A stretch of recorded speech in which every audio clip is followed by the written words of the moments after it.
हो चुका है। ये सामान्य बदलाव नहीं है। और उनका क्या कहना है कि केंद्र की सत्ता में जो बदलाव हुआ है अभी 50 साल तक हम हटने वाले नहीं है। तो ये है बदलाव, और इसलिए इस बदलाव को ध्यान में रखते हुए, इस परिवर्तन को ध्यान में रखते हुए हमें अपनी रणनीति में बदलाव करना बहुत ज्यादा जरूरी हो गया है। तो ये हम लोगों को समझना बहुत जरूरी है।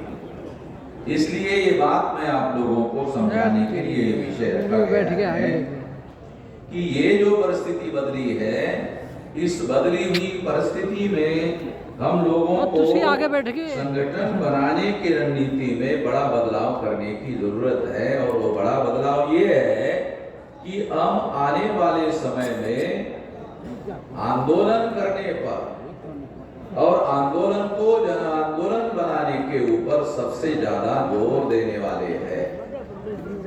तो वामसेक संगठन बनाने की रणनीति अलग थी। उस रणनीति का केंद्र बिंदु था संगठित शक्ति निर्माण करना। हम लोगों का संगठनात्मक ढांचा, संगठित शक्ति बड़े पैमाने पर होना बहुत जरूरी है।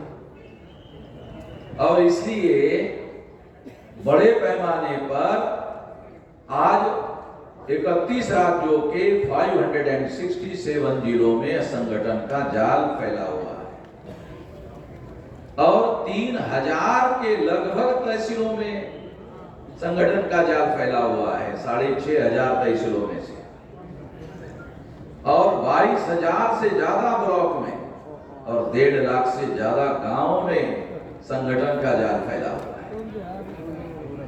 तो ये जो संगठन का जाल फैला हुआ है, ये उस रणनीति का हिस्सा था जिसमें संगठित शक्ति निर्माण करने पर हम लोगों ने ज्यादा से ज्यादा जोर लगाया।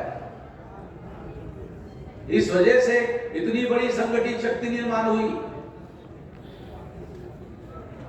और इस वजह से ये जब संगठित शक्ति निर्माण हुई तब तो हम इतने बड़े बड़े कार्यक्रम ले रहे हैं जो भारत भर में एससी, एसटी, ओबीसी और माइनॉरिटी के सारे लोग मिलकर इतने कोई कार्यक्रम करने की स्थिति में नहीं।